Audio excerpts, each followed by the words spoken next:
नमस्कार दोस्तों, political science विथासिस में आपका स्वागत है। दोस्तों, क्या आप बनारस हिंदू यूनिवर्सिटी जैसे विश्वविद्यालय से पढ़ाई करना चाहते हैं? अगर आप दोस्तों BHU से पढ़ाई करना चाहते हैं, अगर आप बनारस में रहकर महादेव की नगरी बनारस को घूमना चाहते हैं, आप अगर 80 घाट की मजा लेना चाहते हैं, आप अगर गंगा घाट की मजा लेना चाहते हैं, तो आप जम के प्रिपरेशन शुरू कर दीजिए और आप जम के इसकी प्रीवियस ईयर क्वेश्चन को खासकर काफ़ी अच्छे से पढ़ लीजिए। दोस्तों अगर इसकी एग्जाम पैटर्न की बात करें तो इसकी एग्जाम ना तो बहुत ज़्यादा टफ होती है, ना ही बहुत ज़्यादा आसान होती है। यानी इसकी जो क्वेश्चन होती है वो मॉडरेट लेवल की होती है, परंतु इसकी जो कंपटीशन होती है वो काफ़ी टफ होती है। इसलिए आपको पढ़ाई तो करनी होगी, आपको अच्छे प्रिपरेशन करनी होगी। दोस्तों अगर इसकी बात करें तो टोटल इस एग्ज़ाम में इसकी एग्ज़ाम हर वर्ष जो है वो एक बार कंडक्ट की जाती है एवं इसके एग्ज़ाम में टोटल 120 क्वेश्चंस पूछे जाते हैं, जिनमें आपको सही आंसर के लिए 3 मार्क्स अवार्ड किए जाते हैं एवं गलत आंसर के लिए आपसे 1 मार्क्स काटे जाते हैं। दोस्तों 1 मार्क्स डिडक्ट किए जाते हैं। तो इस तरह से टोटल जो है वो 360 मार्क्स का एग्जाम होता है। तो ये आपको जनरल इन्फॉर्मेशन के लिए मैंने बताया। तो आज हम लोग इस सीरीज में क्या करेंगे, क्वेश्चन नंबर 1 से लेकर क्वेश्चन नंबर 25 तक जो एग्जाम एंट्रेंस एग्जाम 2019 में हुआ था उसकी आज हम लोग एनालिसिस करेंगे, उसके बारे में समझेंगे क्वेश्चन कहाँ से आए हैं, कैसे आए हैं। चलिए हम लोग बिना टाइम वेस्ट किए उसे शुरू करते हैं। दोस्तों तो हम लोग अगर पहले क्वेश्चन की बात करें तो जो पहला क्वेश्चन पूछा गया था वो काफ़ी आसान था। वो ये था, डिस्कवरी ऑफ इंडिया जो पुस्तक है उसकी रचना को किसने की थी, उसे किसने लिखा था। तो दोस्तों द डिस्कवरी ऑफ इंडिया जो पुस्तक है उसे जवाहरलाल नेहरू ने लिखा था। कब लिखा था?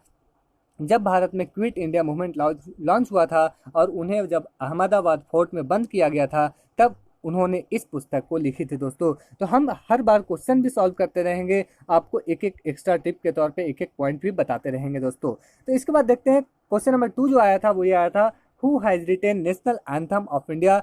जो भारत का राष्ट्रगान है जन गण मन, उससे सबसे पहले किसने लिखा था, मतलब उसके लेखक कौन है। तो इसे जो है वो रविन्द्रनाथ टैगोर ने लिखा था। और दिलचस्प बात यह है कि सबसे पहले इसे बंगाली लैंग्वेज में लिखा गया था। दोस्तों इसके बाद क्वेश्चन जो आया था वो ये आया था कि who was the chairman of drafting committee of constitution of India. तो कॉन्स्टिट्यूशन ऑफ इंडिया जो है इसमें टोटल जो है बहुत सारे कमिटीज बनाए गए थे, जिसमें से एक फेमस कमेटी था वो ये था ड्राफ्टिंग कमेटी। और ड्राफ्टिंग कमेटी का जो काम था वो पूरे कॉन्स्टिट्यूशन को ड्राफ्ट करना, उसे एक प्रारूप देना, उसे पूरा एक ढांचा देना था। और यह कमिटी जो है उसके टोटल 7 मेंबर्स थे, जिसकी अध्यक्षता कौन कर रहे थे, जिसकी अध्यक्षता BR अम्बेडकर, भीमराव अम्बेडकर साहब कर रहे थे। दोस्तों यानी इसका राइट आंसर जो होगा वो ऑप्शन 4 होगा। इसके बाद जो क्वेश्चन आया था वो ये आया था, politics among nations was written by. तो पॉलिटिक्स अमंग नेशंस जो है वो किसने लिखी? फादर ऑफ रियलिज्म, यथार्थवाद के पिता माने जाने वाले हंस जे मॉर्गनथाउ ने इस पुस्तक को लिखी थी। दोस्तों तो इस तरह देखते हैं कि जो हंस मॉर्गनथाउ है उनका रियलिज्म में यानी यथार्थवाद में काफ़ी अच्छा योगदान रहा था। आप इनके बारे में अवश्य पढ़ें, इन्होंने कई सारे प्रिंसिपल अपनी इस थ्योरी में दी थी। दोस्तों इसके बारे में बात करें तो which of the following is related two marks. Marks का संबंध इनमें से किनसे है? तो मार्क्स को जो मेनली है वो फादर ऑफ साइंटिफिक सोशलिज्म, वैज्ञानिक समाजवाद का पिता माना जाता है। अगर हम बात करें यूटोपियन सोशलिज्म का, तो यूटोपियन सोशलिज्म उन्हें कहते हैं जो कार्ल मार्क्स के पहले के सोशलिस्ट थे। यानी इनमें से एक प्रमुख उदाहरण जो है वो रॉबर्ट ओवेन का निकलकर सामने आता है। इसके बाद अगर हम लोग बात करें तो state is March of God on the earth, ये किनकी जो है फेमस कोटेशन है? तो state is March of God यानी राज्य जो है वो पृथ्वी पर ईश्वर का अवतरण है। यह फेमस कोटेशन जो है वो हीगल का कोटेशन है। दोस्तों हीगल जो जर्मनी के एक फेमस फिलोसफर हुए थे। इसके बाद एक और पुस्तक का नाम आया था वो ये आया था, ऑन लिबर्टी पुस्तक है, उसके लेखक कौन है? तो उसके लेखक जो है वो JS मिल, जॉन स्टुअर्ट मिल है। दोस्तों इसके बाद हम लोग बात करें तो द इमाइल किनकी प्रसिद्ध पुस्तक है? तो द इमाइल जो है वो रूसो की प्रसिद्ध पुस्तक है। एवं इनकी जो और प्रसिद्ध पुस्तक है वो द सोशल कॉन्ट्रैक्ट यानी सामाजिक समझौता जब पुस्तक है उसके लेखक भी रूसो ही हैं। तो दोस्तों अभी तक आपने देखा कि लगभग 3 से 4 क्वेश्चन जो है वो बुक से आए हैं, बुक के राइटर ऑथर से आए हैं। तो आप देख रहे हैं कि जो क्वेश्चन है वो बहुत ज़्यादा तो टफ नहीं है, डायरेक्ट क्वेश्चन पूछे गए हैं।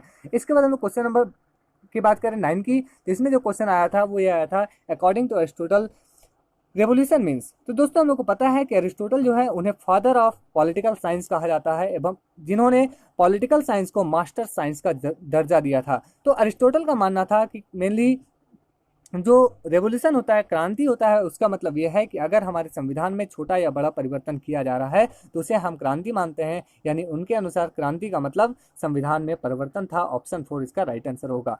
इसके बाद हम लोग देखते हैं थ्योरी ऑफ फॉर्म्स। तो थ्योरी ऑफ फॉर्म्स जो है वो कौन दिए थे?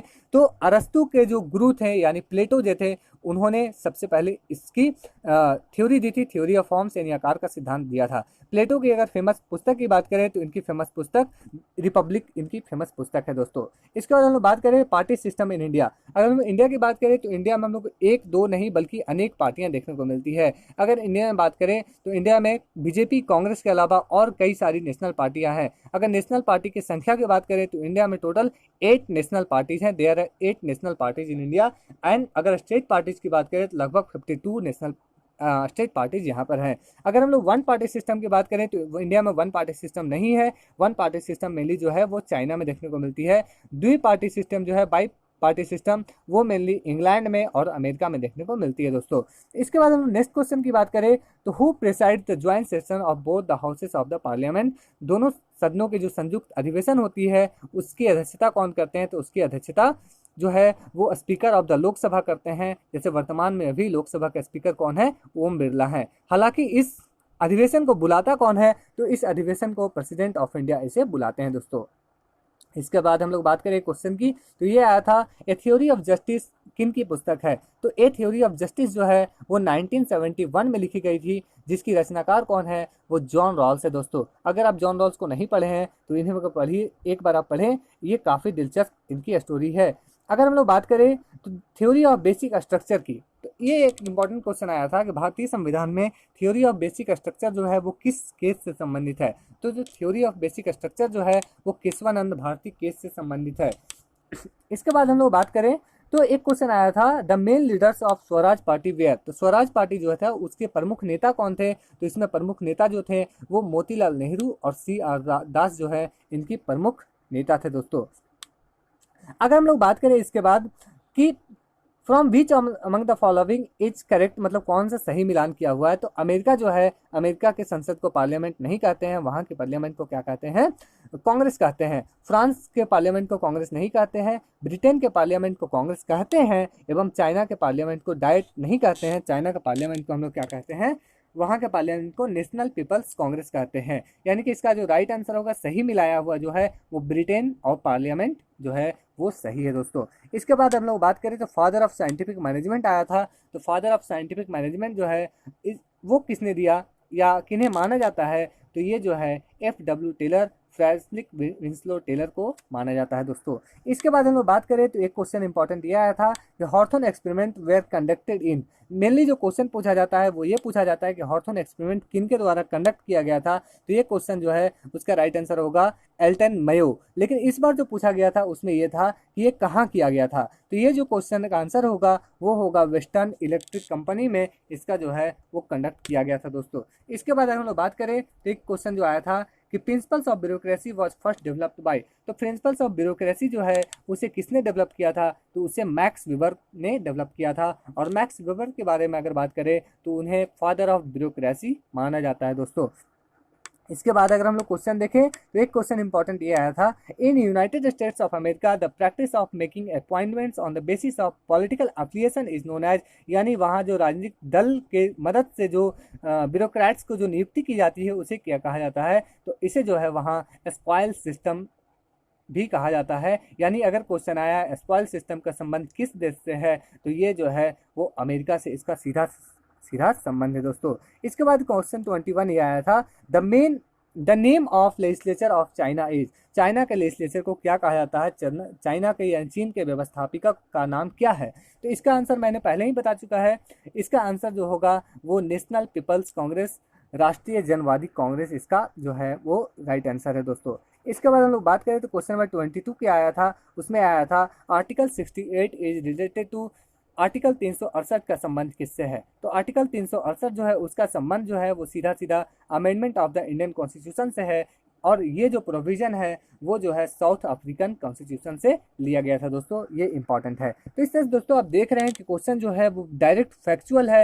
यहाँ पे ना तो क्वेश्चन बहुत ज़्यादा एनालिसिस पूछा गया है अभी तक यानी 2019 में, और ना ही बहुत ज़्यादा टफ है। क्वेश्चन बहुत आसान है लेकिन आपको कंपटीशन चूंकि टफ है, साथ में नेगेटिव मार्किंग का प्रोविजन है, इसलिए आपको प्रिपरेशन जम के करना होगा ताकि आपका एग्जामिनेशन काफ़ी इजीली क्वालिफाई हो। इसके बाद एक इंपॉर्टेंट क्वेश्चन आया था, वो ये आया था quit India movement was started on. तो क्विट इंडियन मूवमेंट जो है जो महात्मा गांधी के द्वारा शुरू किया गया था एवं इस समय करो या मरो का नारा दिया गया था, डू और डाई का स्लोगन दिया गया था, वो जो है वो कब स्टार्ट हुआ था? तो ऑफिशियली 8 अगस्त यानी 8 अगस्त 1942 में इसकी शुरुआत की गई थी दोस्तों।